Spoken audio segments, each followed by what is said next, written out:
Hello everyone. Last topic जो हमने किया था वो पावर और उसके जो फार्मूले हैं वो हमने कंस्ट्रक्ट किए थे। आज हम उसके ऊपर बेस्ड एक न्यूमेरिकल करने जा रहे हैं। मोस्ट इंपोर्टेंट न्यूमेरिकल है। An electric bulb is rated to 20 volt and 100 volt. ये हमारे पास एक इलेक्ट्रिक बल्ब है जो 220 वोल्टेज पर काम करता है और उसकी पावर जो है वो 100 वोल्ट है। हमें उसकी पावर निकालनी है यदि वो 220 की बजाय 100 वोल्ट पर काम करे। क्लियर। यहाँ देखें हमारे पास न्यूमेरिकल में दो पोर्शन है। एक पोर्शन तो वो है जिसमें वोल्टेज और पावर गिवन है, दूसरा है पावर निकालनी है। तो हमारे पास पावर का जो फॉर्मूला है वो है V into I, second one W by T, third one V square by R and fourth one I square into R।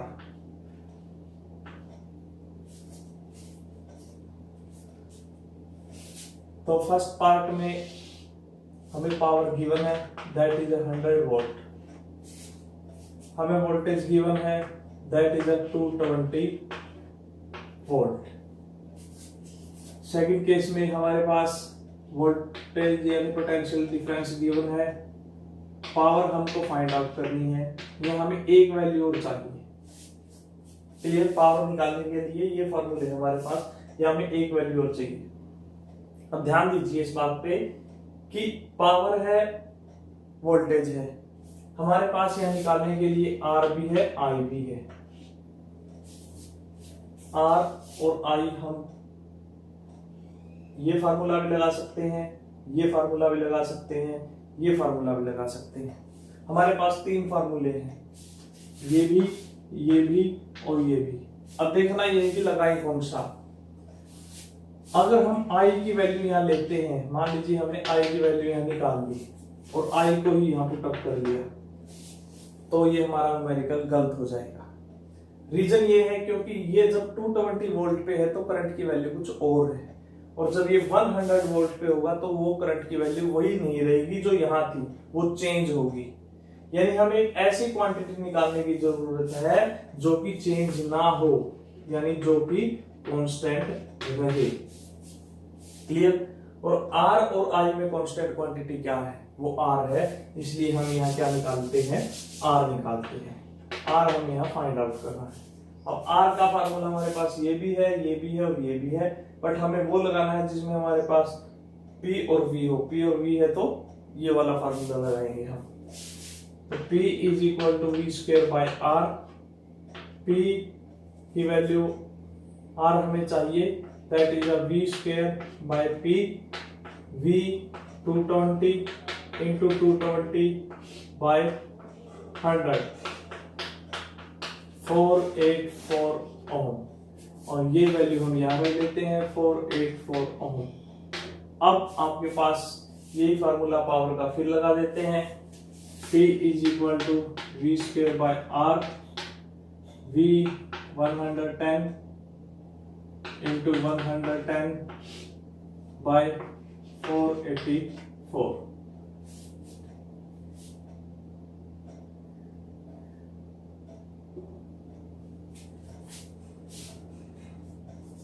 into 11 into 100।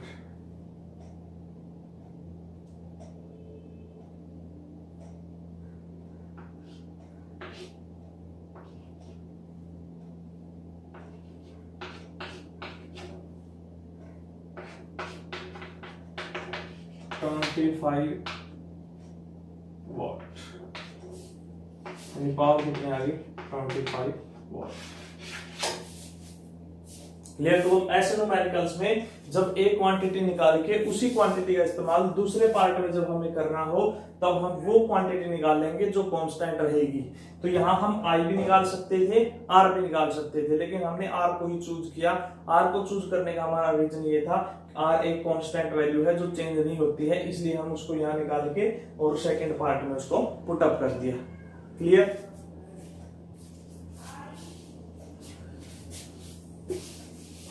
तो आपको आपकी बुक से जो भी पावर के न्यूमेरिकल्स मिलते हैं उन सभी को सॉल्व आउट कीजिए। अगर फिर भी न्यूमेरिकल्स में कोई प्रॉब्लम है तो आप कमेंट बॉक्स में डाल सकते हैं, उनके लिए मैं वीडियो अलग से बना के डाल दूंगा। और नेक्स्ट पार्ट जो हमारे पास है energy consumption, calculation for energy consumption, calculation for energy consumption. आज का जो हम टॉपिक करने जा रहे हैं ये टॉपिक रिलेटेड है हमारे घर में इलेक्ट्रिसिटी का जो बिल आता है वो किस बेसिस के ऊपर आता है, या हम कह लीजिए कि जो बिल आता है वो पावर कंज्यूम का आता है या एनर्जी कंज्यूम का आता है। तो ध्यान रहे, घर में जो इलेक्ट्रिसिटी बिल आता है वो एनर्जी कंजप्शन के लिए आता है, और जो इलेक्ट्रिसिटी मीटर होता है वो कितने एनर्जी कंज्यूम हुई है 2 मंथ्स या 1 मंथ्स में, उसके अकॉर्डिंग हमें बिल प्रोवाइड करवाता है।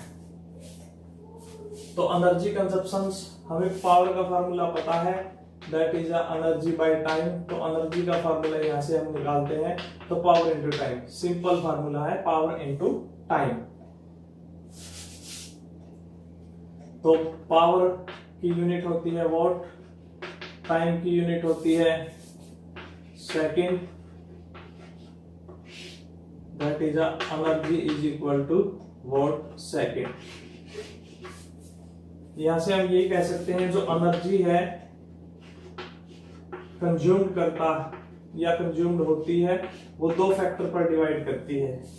पहले तो पावर कितनी है अप्लायंसेस की, जो भी आपने अप्लायंसेस यूज किया है उसकी पावर कितनी है।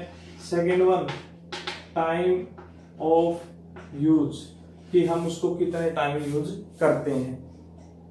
फॉर एग्जाम्पल जैसे हमारे घर में कोई भी electrical appliances, for example bulb है, मान लीजिए 100 वोल्ट का है, तो वो पावर कितनी है 100 वोल्ट, और कितने टाइम तक यूज होता है 1 आवर 2 आवर 3 आवर या 4 आवर, उसके अकॉर्डिंग हमें एनर्जी कंजप्शन निकालना होता है। तो यहां से अगर हम डिफाइन करें यूनिट ऑफ एनर्जी इन, देखो वैसे तो एनर्जी की यूनिट जूल होती है, लेकिन हमें यहाँ किसकी फॉर्म में निकालनी है, इलेक्ट्रिसिटी कंजप्शन की फॉर्म में निकालनी है।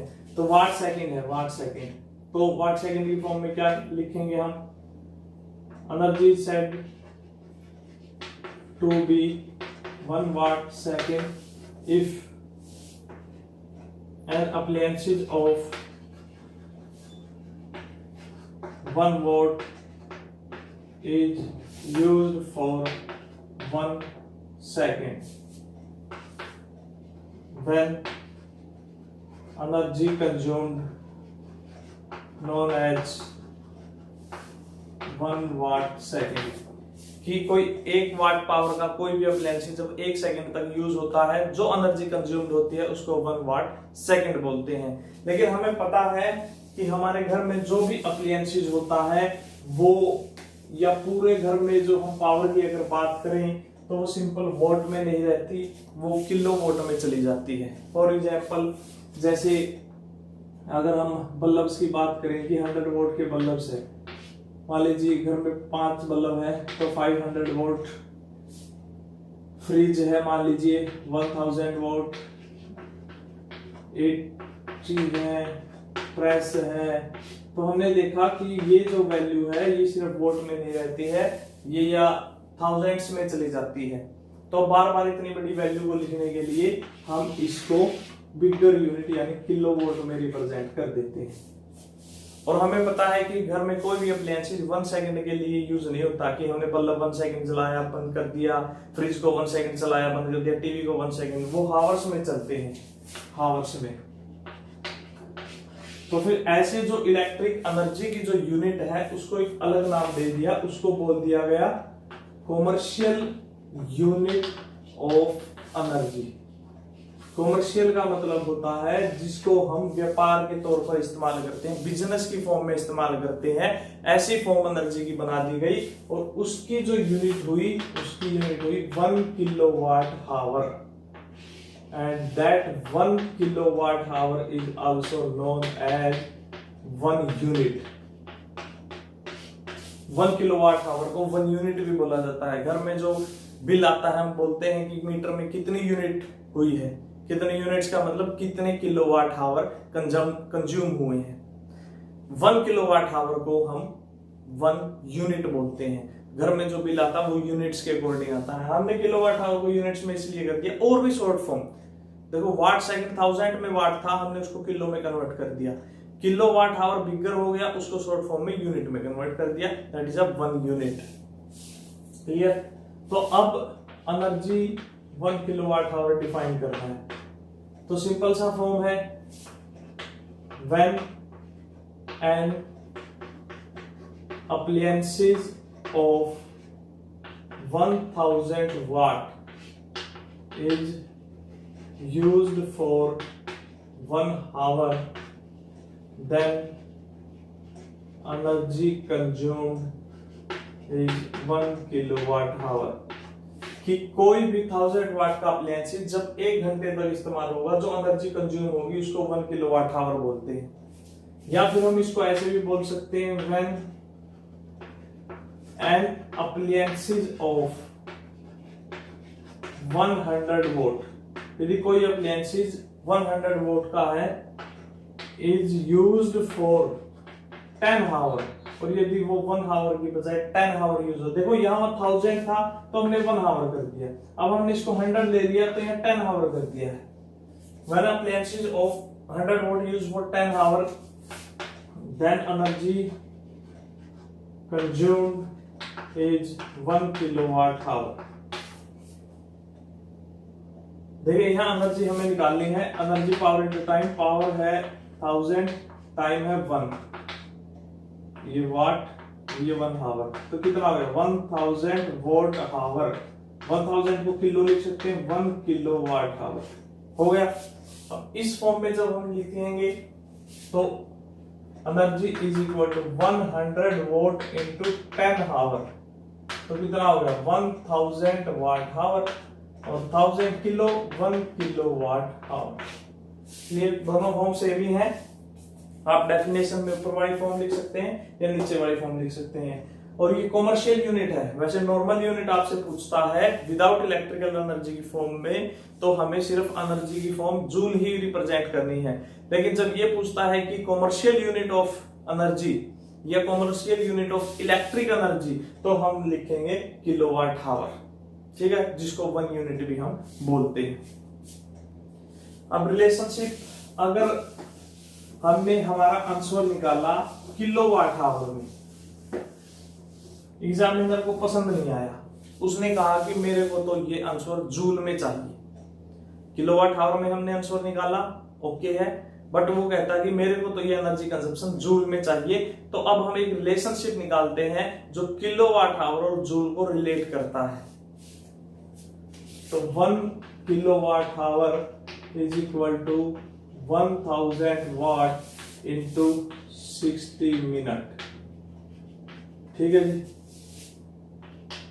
तो 1000 एज इट इज, वाट का फॉर्मूला होता है जूल पर सेकेंड, और 60 मिनट को 6 सेकेंड में कन्वर्ट कर दिया हमने 60 इंटू 60।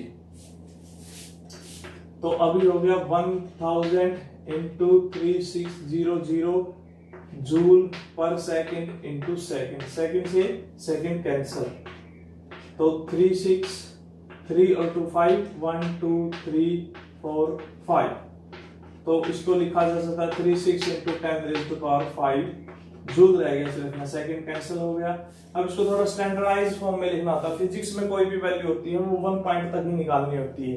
ये 36 है, तो मैं इसको लिख सकता हूँ 3.6 into 10 raise to power 6 joule, यानी 1 kilowatt hour that will be equal to 3.6 into 10 raise to power 6 joules.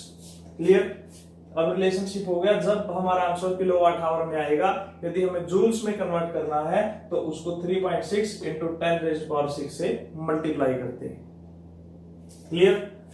अभी इसके ऊपर बेस्ड एक न्यूमेरिकल कर लेते हैं ताकि आपको पॉइंट और ज्यादा क्लियर हो जाए।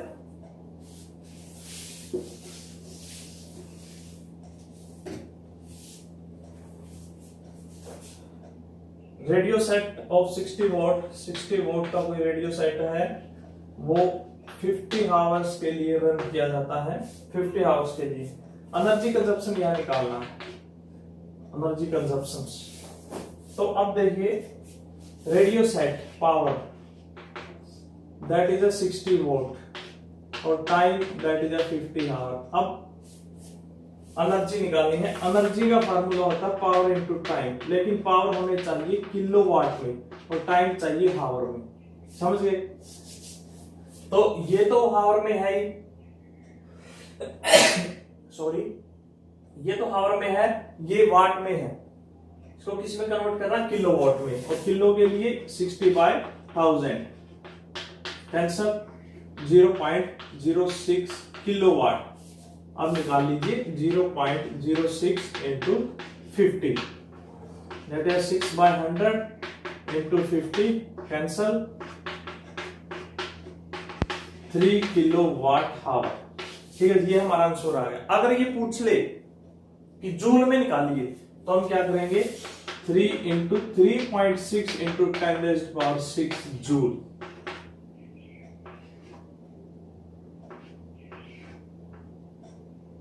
(10.8 इंटू 10⁻⁶ यानी 1.08 इंटू 10⁻⁷ जूल। ये हमारा आंसर हो जाएगा। क्लियर? आज के लिए इतना ही। कल हम करते हैं इलेक्ट्रिसिटी बिल हम कैसे बनाते हैं, और लास्ट टॉपिक रहेगा हीट एनर्जी। थैंक्स।